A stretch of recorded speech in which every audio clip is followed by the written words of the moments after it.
hari. Dan sekarang nanti akan ada performance dari DJ Walk the Talk. Dan setelah ini teman-teman akan ada performance juga ataupun talk show dari Mas Arfi dan Kak Sekar. Ini toiletnya di daerah Prambanan. Kita mau sholat dulu. Ya, kita kan pakai putih-putih ya outfitnya. Ternyata juga banyak yang pakai putih-putih. Nih tempat sholatnya di Prambanan. Alhamdulillah hari ini cerah. Pelayanan Candi Prambanan, aku turut mengundang Bapak Retno Timur selaku General Manager Candi Prambanan dan Ratu Boko. Beri tepuk tangan yang meriah untuk Bapak Retno Timur.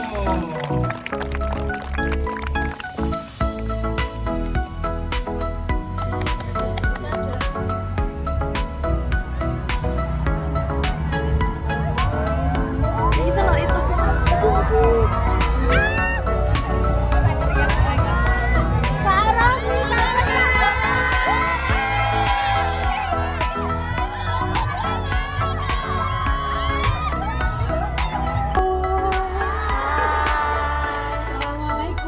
Selamat sore teman-teman semuanya. Wah, ini banyak banget sih jujur dari ini. Dan khususnya aku sih mau mengucapkan terima kasih yang sebanyak-banyaknya buat teman-teman semua karena selama ini sudah mengapresiasi dan juga dulu aku tuh sekolahnya memang ini juga Pak, jadi di seni rupa, tapi memang situasi berkata lain gitu ya. Ternyata kita tidak bisa berangkat memulai sesuatu itu start dari idealisme yang 100 lalu dengan kemampuan yang 0 gitu. Karena kita tahu ya sebetulnya idealisme itu sesuatu yang mewah, sesuatu yang menarik gitu ya, sesuatu yang untuk kembali kepada idealisme saya setelah 5 tahun membangun kemampuan Pak. Nah, jadi waktu itu kayak idealisme aja, kemampuannya belum ada, ya mungkin kemampuan kan seperti relasi, ekonomi gitu ya, diplomasi dan hal lainnya gitu.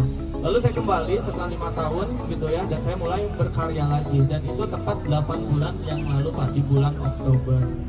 Nah, karya itu umumnya kan dipamerkan di ruang-ruang yang sudah disediakan ya teman-teman. Kayak kalau penyanyi itu pasti di atas panggung, kalau film itu di bioskop, sendera tari sudah ada stage-nya sendiri gitu. Dan keseni rupaan itu juga sudah ada ruangnya sendiri, seperti ruang pamer ya, exhibition gitu ya, gitu. Tapi di sini saya berpikir sepertinya berkarya nggak harus melalui media-media itu gitu, karena sekarang kan zaman sudah terus berkembang ya, dan kita perlu beradaptasi dan menyesuaikan dan bahkan menggunakan perkembangan-perkembangan tersebut. Salah satunya adalah mungkin internet gitu ya. Internet itu adalah sesuatu yang luar biasa, semua industri pasti berkaca ke sana menggunakan hal tersebut.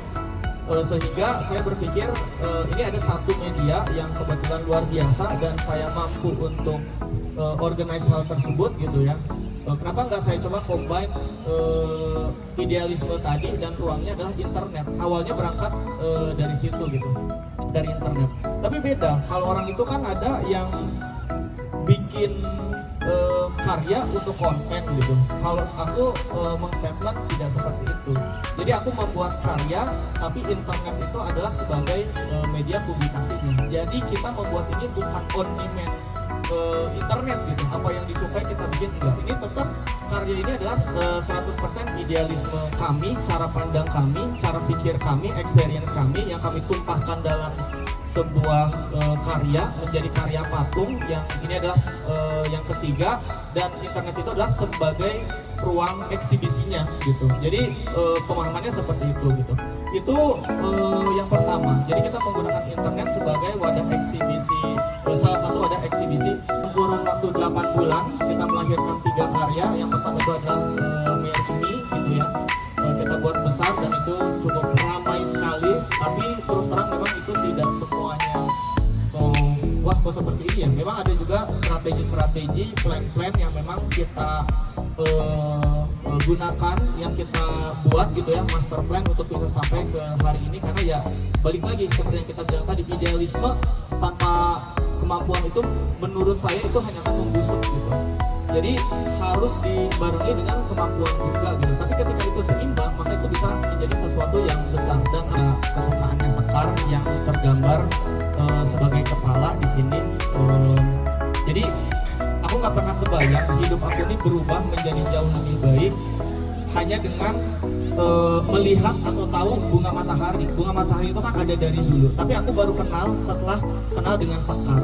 Dan ketika aku kenal bunga matahari ini, hidup aku jadi berubah jauh lebih baik lagi. Jadi lebih ceria, jadi lebih menghargai diri, jadi lebih positif lah pokoknya. Dan si bunga matahari ini aku kenal memang dari Sekar, karena itu adalah bunga kesukaannya Sekar. Aku nggak pernah kebayang hidup aku berubah hanya karena setangkai bunga matahari. Yang merubah hidup kita adalah Tuhan yang Maha Esa, Allah Subhanahu Wa Taala. Tapi memang bunga matahari ini adalah sebagai perantaranya gitu ya, pengingatnya gitu. Kadang kan orang berubah itu karena sebuah kejadian, karena mungkin motivasi dari orang lain. Aku hidupnya berubah karena setangkai bunga matahari yang aku representasikan di kepalanya. Yang kedua adalah burung.